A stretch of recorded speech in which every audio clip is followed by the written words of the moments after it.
Todos los años, millones de personas mueren de hambre en este planeta. Y sin embargo, este planeta rico desborda riqueza. El orden del planeta es mortífero y absurdo. Hay que cambiar ese orden criminal del mundo. El humanismo o cualquier escrúpulo moral simplemente no son posibles en un mundo en el que reinan necesariamente, estructuralmente, la avidez, el deseo de poder y el cinismo más violento. El derecho a la independencia, el derecho a la soberanía, es hoy por hoy un lujo de los países poderosos, de los países ricos. Cuando los países pobres ejercen el patriotismo, ese patriotismo se convierte en populismo, o peor todavía, en terrorismo, y constituye una amenaza para el mundo. Entonces nosotros no tenemos el derecho de defendernos, solo tenemos el derecho de aceptar lo que otros deciden por nosotros. Y esos otros son los que ejercen el gobierno mundial. Los verdaderos amos del mundo hoy en día, en primer lugar, son invisibles. No están sometidos a ningún control social, sindical, parlamentario. Son hombres en la sombra que detentan el gobierno del mundo. Detrás de los estados, detrás de las organizaciones internacionales, hay un gobierno oligárquico de muy poca gente. Muy poca gente, pero que cuenta con una potencia, una influencia, un control social sobre la humanidad, como jamás un papa, ni un emperador, ni rey alguno han tenido a lo largo de la historia de los hombres. Pero ¿quién es este asesino serial que mata todo lo que toca? Habría que meterlo preso, se me ocurre, pero ocurre que no se puede meter preso a este asesino serial porque él tiene las llaves de todas las cárceles y porque es un sistema universal de poder que ha convertido al mundo en un manicomio y en un matadero.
La miseria más extrema se hace visible en distintos escenarios del planeta, como este basurero del que se alimentan 500 familias desheredadas en Honduras. Son visiones obscenas y repetidas de un mundo que durante los últimos 20 años ha cambiado de forma vertiginosa. Al cabo de más de 4 décadas de Guerra Fría, el combate entre las utopías capitalista y comunista se saldó con el desmoronamiento del bloque socialista, y la confrontación político-militar entre el este y el oeste era reemplazada por una profunda división económica entre el norte y el sur. Desde la caída del muro de Berlín, las fronteras internacionales ya no separan a sistemas políticos o modelos sociales opuestos, sino a naciones enriquecidas y pueblos empobrecidos. El actual telón de acero está en las barreras que contienen a los inmigrantes como infranqueables puertas de un norte opulento gracias a la explotación del sur. Un nuevo orden mundial, tan rígido como el anterior, se ha establecido bajo el control de todopoderosos grupos multinacionales de capital. un sistema universal de poder con el credo del neoliberalismo como ideología que ha encontrado su principal enemigo en una devastadora violencia terrorista. Un modelo extremadamente injusto en el que desaparecen los viejos sueños políticos y cuyo análisis resulta urgente.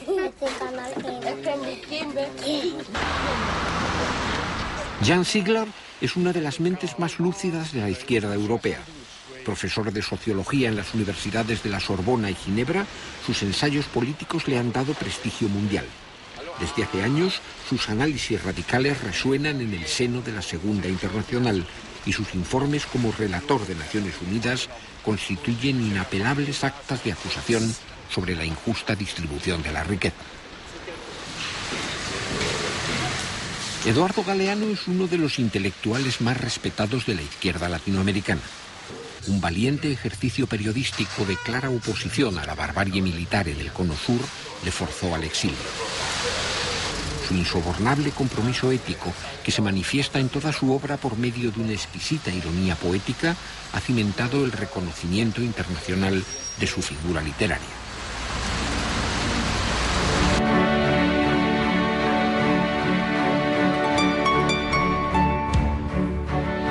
Las voces críticas de Galeano y Ziegler se cruzan para desnudar y retratar el implacable sistema de poder que parece consolidarse en los comienzos del siglo XXI. Y a sus juicios se suman los de otras personalidades, como el dirigente campesino colombiano Héctor Mondragón, los misioneros españoles en África José Collado y Ángelo Laran, el jurista norteamericano William Woodman, la exministra de Cultura de Malí, Aminata Traoré, el juez español Baltasar Garzón o el escritor argentino Ernesto Sábato, en el intento común de examinar el nuevo orden del mundo.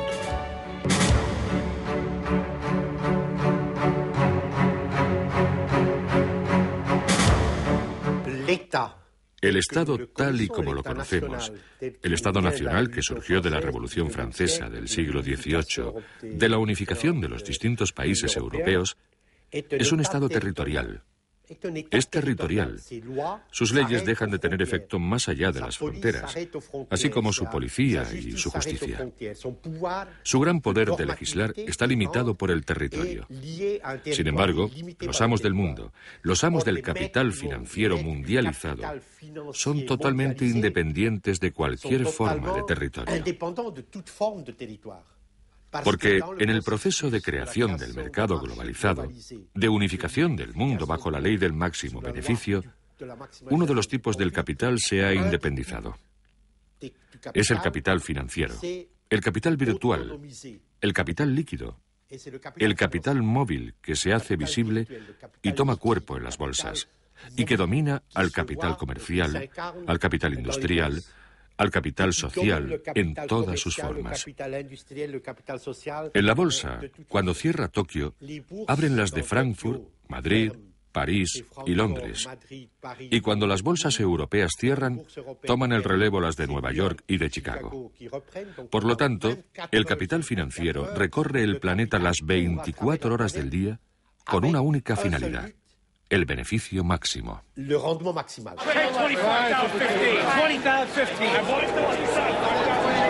En Estados Unidos vemos que los mismos ejecutivos que son de las mesas de directores del grupo Citibank, que son la Chevron, que es la Monsanto, que pertenece a ese mismo grupo, que es la General Dynamics, que es la de Roosevelt, que es la Halliburton, que es la del vicepresidente Cheney, es decir, los mismos que han sido presidentes, gerentes o miembros de las mesas de directores son hoy el staff del gobierno de los Estados Unidos. Es decir, que ya no podemos hablar de un gobierno en la sombra de estos grupos, sino podemos decir que mediante el gobierno de Estados Unidos estos grupos han empezado a ejercer directamente el poder, y que los que sí son entes meramente subordinados son la mayoría de los gobiernos del mundo, que dependen de ellos.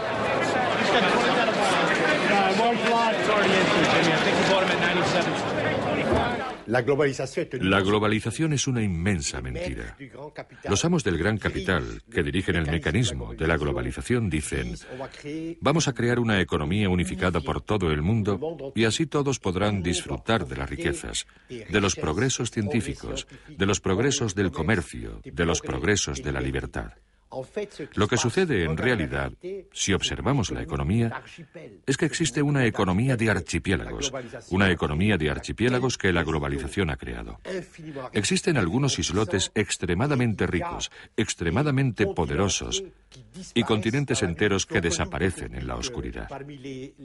No hay duda de que entre las organizaciones interestatales visibles, que están en la vitrina de la globalización, 3 organizaciones son las más poderosas, que dominan, que regulan los acontecimientos económicos. Son el Banco Mundial, el Fondo Monetario Internacional y la Organización Mundial del Comercio. Son bomberos pirómanos y son fundamentalmente organizaciones mercenarias de la oligarquía del capital financiero invisible mundial.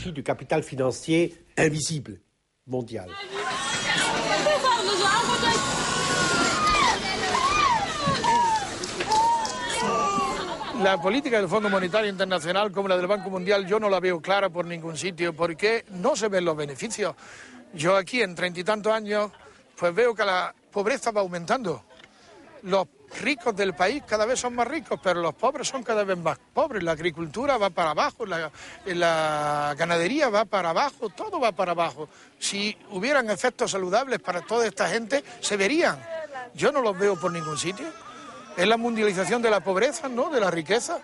Yo no creo que se pueda luchar contra la pobreza ni crear, como se llama aquí, una estrategia de lucha contra la pobreza sin luchar contra la riqueza y sin luchar contra los ricos mismos, porque los ricos son cada vez más ricos y los pobres son cada vez más pobres.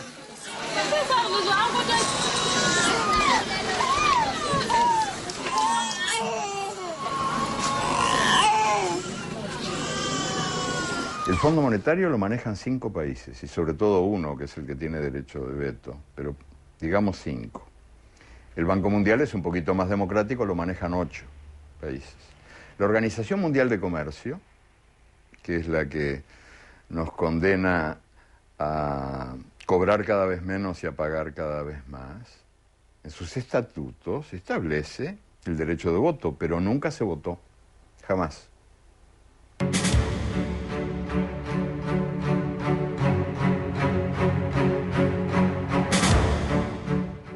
El capitalismo de hoy en día, tal y como se ha desarrollado a lo largo del planeta, como el mercado mundial unificado como instancia única, con esa mano invisible que decide quién muere y quién vive en este planeta, es en realidad un killer capitalismus, un término alemán que los economistas marxistas alemanes inventaron. El capitalismo de la jungla que mata, que asesina. Podría utilizar multitud de ejemplos y escojo el hambre. Todos los días en este planeta, según la FAO, 100.000 personas mueren de hambre o a causa de sus consecuencias inmediatas. El año pasado, cada 5 segundos, un niño de menos de 10 años moría de hambre. Y el año pasado también, 856 millones de personas, una de cada 6, ha permanecido malnutrida de forma grave y permanente.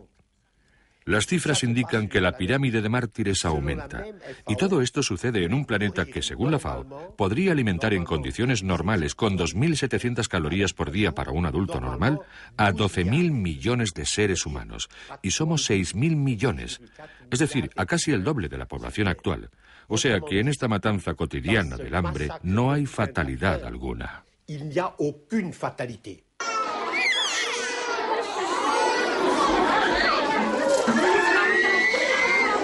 Esta gente no está sufriendo de la hambruna actual.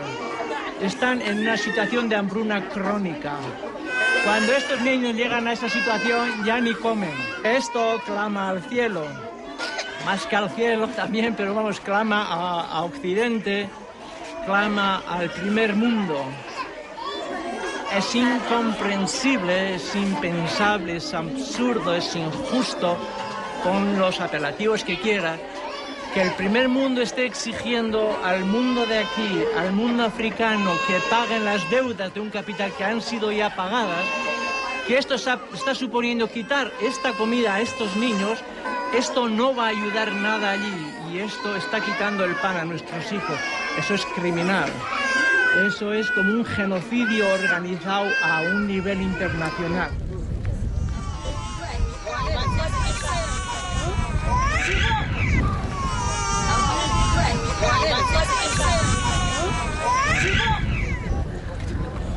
Hasta hace 30 años, 40 años, a nadie se le ocurría desconfiar de la justicia como un valor universal y por lo tanto todos, mal que bien, hasta la derecha más recalcitrante, compartían básicamente yo no te digo la indignación o la denuncia, pero por lo menos la aceptación de que la injusticia existía en el mundo. Y ahora que estamos gobernados por esta dictadura invisible de los grandes señores de las finanzas y de la guerra, los guerreros y los banqueros que mandan en el mundo y que usurpan una palabra hermosa como era comunidad internacional, lindísima palabra, lindísima expresión, la comunidad internacional que ahora nombra a los banqueros y a los guerreros. Comunidad internacional es el poder que ejercen los banqueros y los guerreros. Bueno, pues en otros tiempos se admitía que un mundo que genera pobreza es un mundo injusto. O sea que la pobreza es hija de la injusticia. Hoy por hoy es cada vez más raro escucharlo, porque resulta que la injusticia ha dejado de existir. La pobreza es el justo castigo que la ineficiencia merece.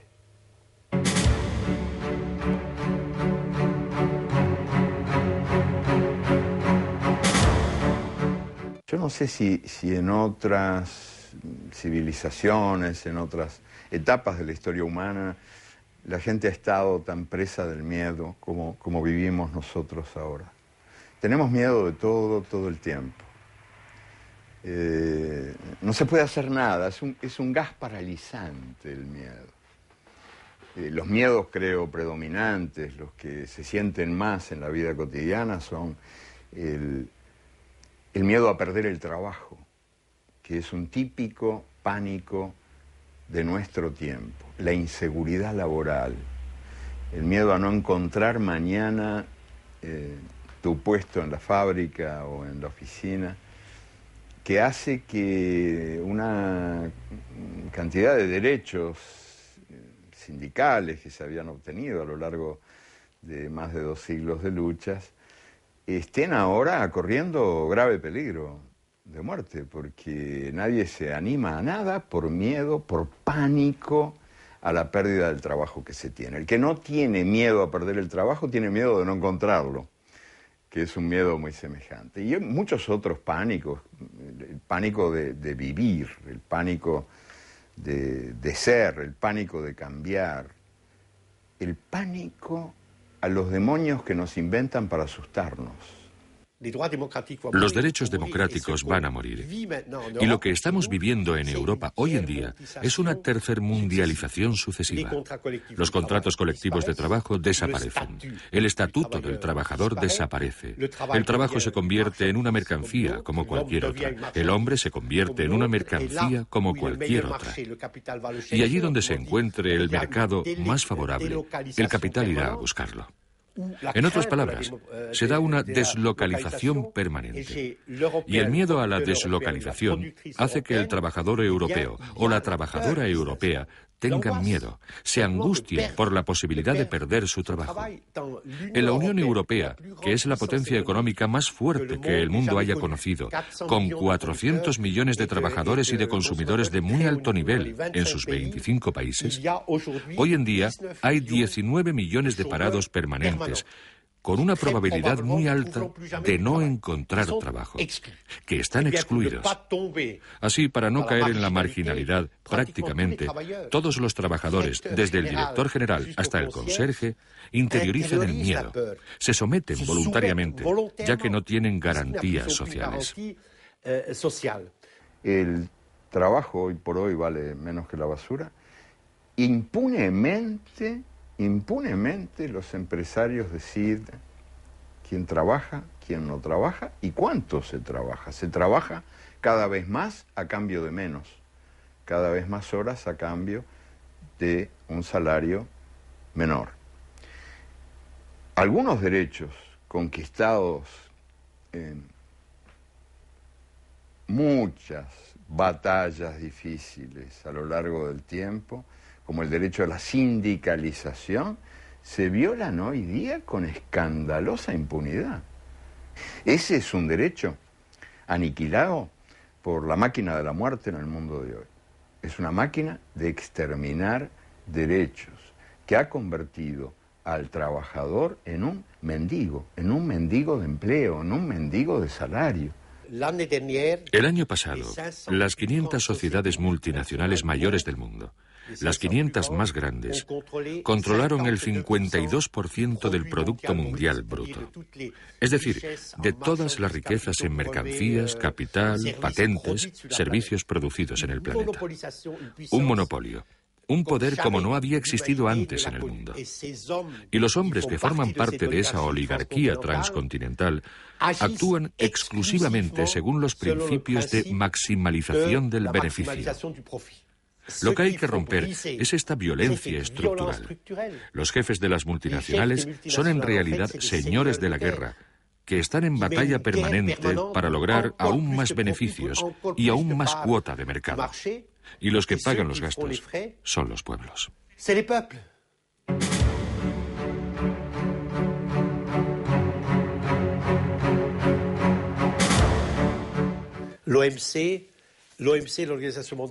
La OMC, la Organización Mundial del Comercio, compuesta hoy en día por 147 estados, debe asegurar, y asegura en nombre del capital financiero internacional, la liberalización total de la circulación de mercancías, de capitales, de patentes y de servicios.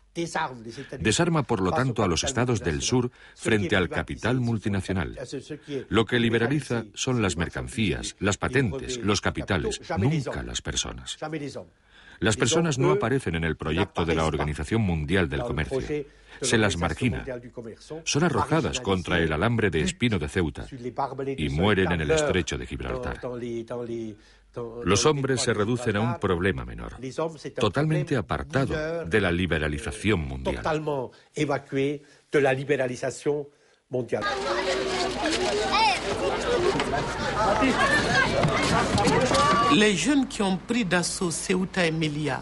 Los jóvenes que toman al asalto Ceuta y Melilla tienen menos problemas que los europeos, porque tienen esperanza. Europa está desencantada.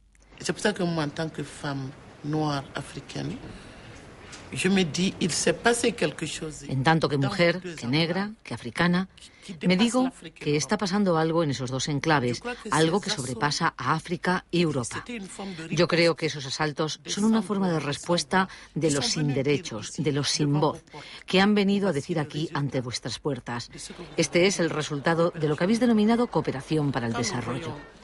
Cuando vemos las consecuencias de las privatizaciones, de las fusiones y de las deslocalizaciones, cuando te dicen que tal empresa va a suprimir 1000 empleos, tú te dices, países civilizados, ricos, que disponen de dinero, que prefieren concentrar el dinero entre las manos de un puñado de multinacionales, de un puñado de poseedores. Si Europa es capaz de dejar en el paro a sus propios ciudadanos, ¿qué es lo que Europa guarda para África? Por eso digo que no hay un problema de migración, hay un problema con el sistema económico mundial.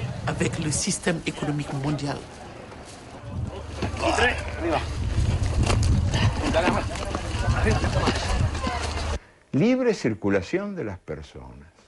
Qué broma de mal gusto, en un mundo donde hay millones y millones de migrantes expulsados por las sequías, por esas catástrofes llamadas naturales, que de naturales no tienen nada. o por las dictaduras, o por las guerras, que deambulan buscando casa y se encuentran con que les cierran la puerta en las narices, esta invasión de los invadidos, gente que del sur marcha hacia el norte que tantas veces invadió el sur en las guerras coloniales y en las guerras que eran coloniales pero no decían que eran. Esta invasión de los invadidos, que es probablemente el drama más importante del mundo de hoy, del mundo de nuestros días. Estos gentíos que deambulan buscando esta peregrinación inútil, este éxodo trágico de gentes que aspiran a ser tratadas como se trata al dinero. Para el dinero no hay fronteras, no hay ningún problema. Y para los migrantes, para el éxodo de los desamparados, de los brazos que buscan trabajo y destino, hay muros, tremendos muros, para que los privilegiados puedan seguir siendo la minoría que manda y los demás se resignen a ser la mayoría que obedece.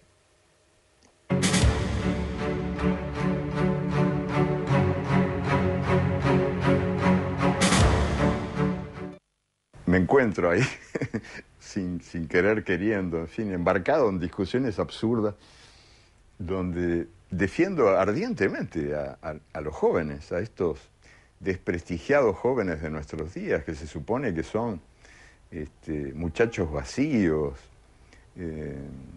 desde el punto de vista de las generaciones anteriores.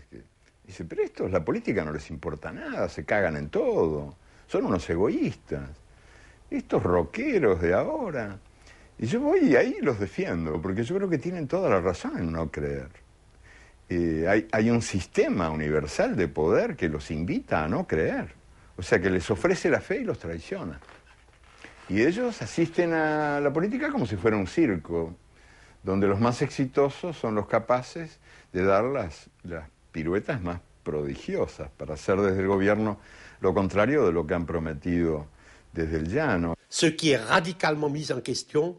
Lo que se pone en cuestión radicalmente son los valores de las luces, que durante 250 años nos han dado la República, los estados democráticos, los valores fundamentales, un tipo de civilización con el que hemos vivido.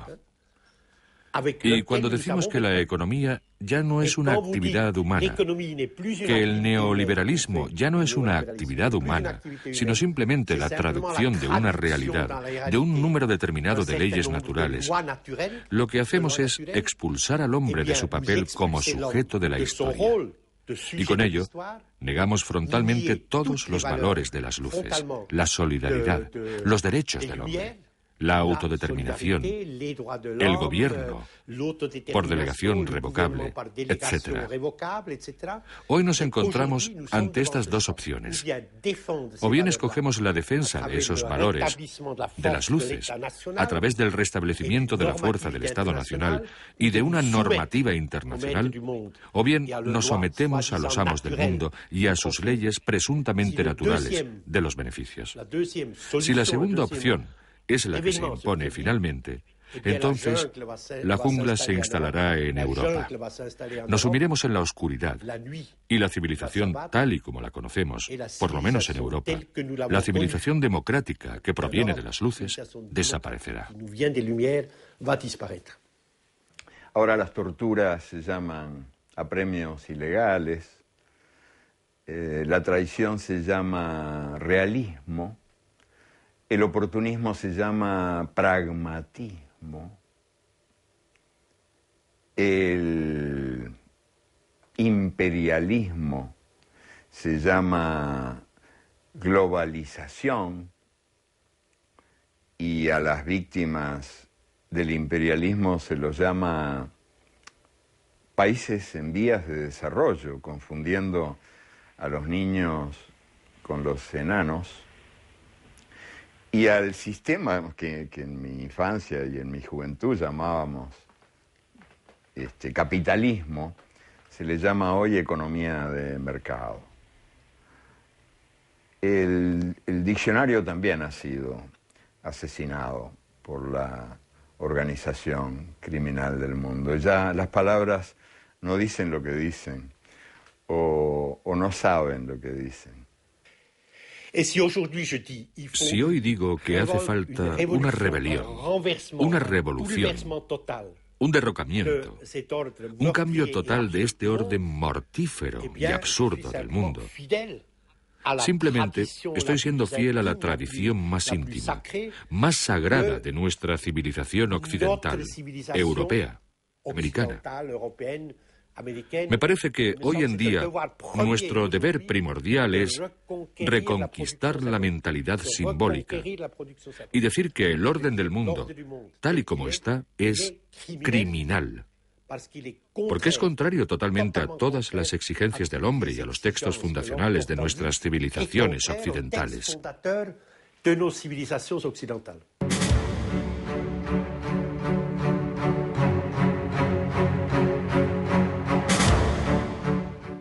Bin Laden es el demonio profesional más exitoso y el que mejor cumple sus funciones, pero no es el único. Siempre hay algún satán a mano para decirnos: la humanidad corre peligro, este es el último día del mundo.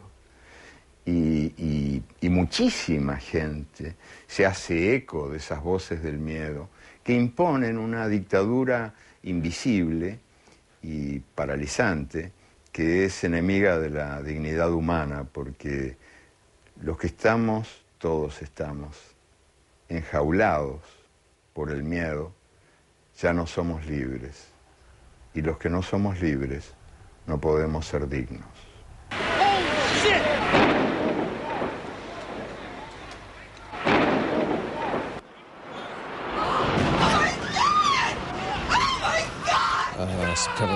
El 11 de septiembre de 2001 fue algo aterrador.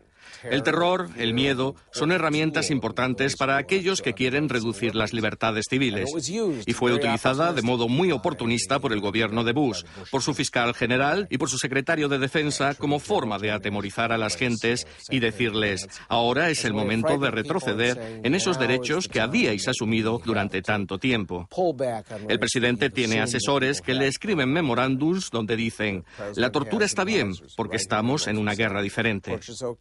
A todas esas personas desaparecidas, a la gente que está en agujeros negros, nosotros les llamamos presos fantasmas. Probablemente algunos serán torturados, algunos serán asesinados, y eso es algo que la gente da por sentado, lo dan por válido, porque esta gente son terroristas, son árabes, son musulmanes, son otros, no son nosotros, como algunos norteamericanos podrían decir.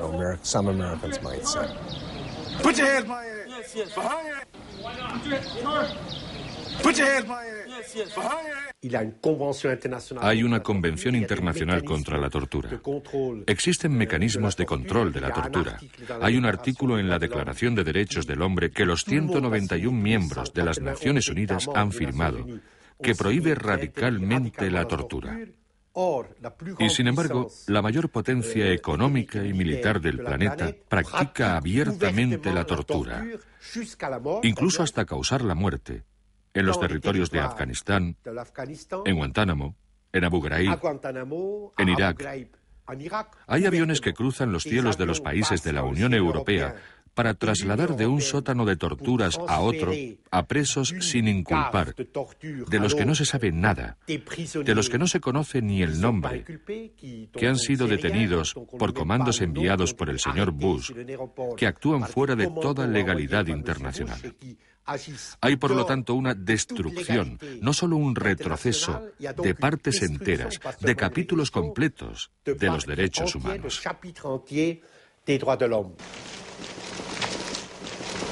No tenemos ningún indicio de que ha habido ejecuciones extrajudiciales, pero es que no hay información.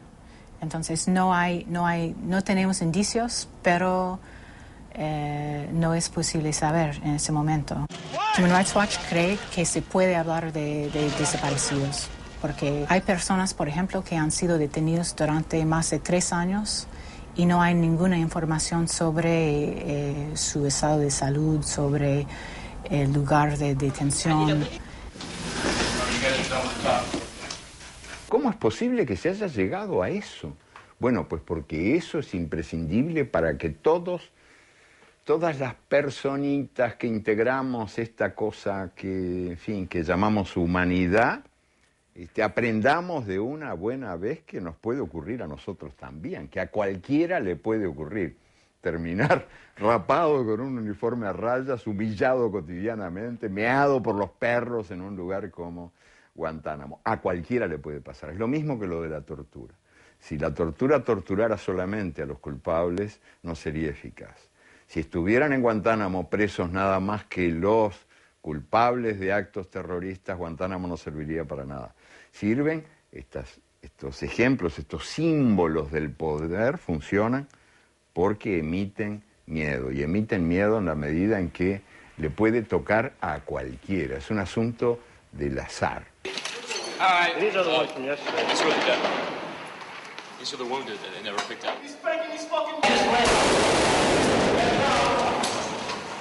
Lo que sucede es que son auténticos crímenes de guerra, si no incluso pueden llegar a ostentar la categoría de crimen de lesa humanidad.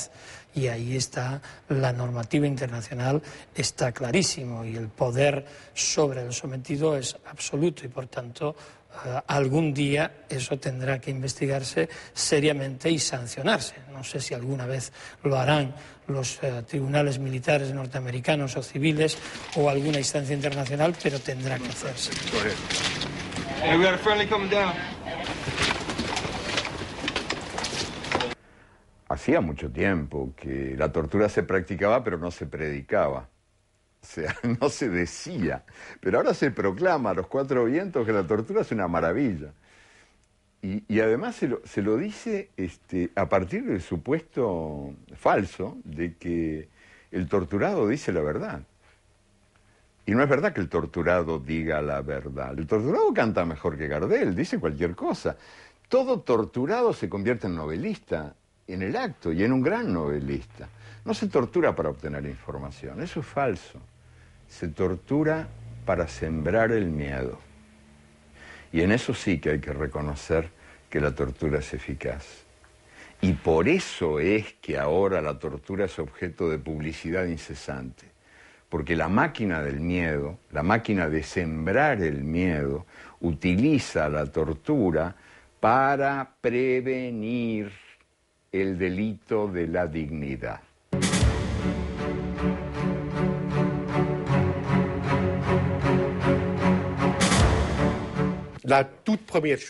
Lo primero que cada uno de nosotros debe de hacer es mirar la situación de frente y no considerar como normal y natural la destrucción, por ejemplo, de 36 millones de personas el año pasado por culpa del hambre y de la desnutrición. No hay que aceptar lo que los amos del mundo dicen. Son las leyes naturales de la economía, no podemos hacer nada al respecto. Es normal morir de hambre en Etiopía porque hay sequía, porque la gente no sabe trabajar, porque si hubiese un solo muerto de hambre en París, habría una revuelta. Tenemos que rechazar como algo normal la destrucción de nuestros semejantes por este sistema criminal y mortífero del mundo. De ningún modo debemos permitir que nos intimiden los grandes organismos de comunicación, ni las fábricas de las teorías neoliberales de las grandes corporaciones. Porque todas las corporaciones se ocupan primero de controlar las conciencias, de controlar como pueden a la prensa y el debate público. Y tratan de ocupar el debate público para vaciar los cerebros. No es un fenómeno nuevo, pero ahora se da con particular intensidad esta perversa herencia colonial que nos convence de que la realidad es intocable. El miedo al cambio. No se puede. La intención es buena, pero no se puede. Hay que ser realista. Hoy por hoy, cuando los ministros de Economía son los que de veras gobiernan a nuestros países, pero esos ministros de Economía están a su vez gobernados por el gobierno que los gobierna, que es el de los grandes organismos financieros internacionales, o presuntamente internacionales, imperiales, para decirlo con palabras más claras. Hoy por hoy rige esta suerte de ideología de la impotencia nacida del miedo. No se puede. Y yo pienso que ese miedo al cambio es un miedo muy, pero muy dañino y que es uno de los miedos más poderosos, más importantes en esta suerte de maquinaria mundial del crimen, porque es un miedo que mata la esperanza. O sea, opera contra la voluntad democrática del cambio. Queda una esperanza que considero muy real y fuerte, y es la nueva sociedad civil planetaria. Carlos Marx dijo que el revolucionario tiene que ser capaz de oír a la hierba crecer. En la decadencia del Estado Nacional, de los partidos políticos, de los sindicatos, ante el crecimiento de la impotencia de estas organizaciones, que por otro lado son totalmente respetables, está el imperativo moral que se encuentra dentro de cada uno de nosotros y que hace que en la situación en la que estamos, frente a ese capitalismo asesino, en un mundo asesino, en el sur y en el norte, las personas se unan. A sus 95 años, Ernesto Sábato ya no hace declaraciones, pero quiso releer el texto que un día no lejano escribió, llamando desde la última curva de su camino a la resistencia contra la injusticia. Y las palabras eternas de la ética brotaron con su voz como respuesta individual ante un mundo despiadado. Creo que hay que resistir. Este ha sido mi lema. Pero hoy, cuántas veces me he preguntado cómo encarnar esta palabra, cómo vivir la resistencia. En un tiempo, el surrealismo fue para mí una manera de la resistencia, como lo había sido el anarquismo y mi militancia en la izquierda. Pero ahora la situación ha cambiado tanto que debemos de evaluar detenidamente qué entendemos por resistir. No puedo darles una respuesta.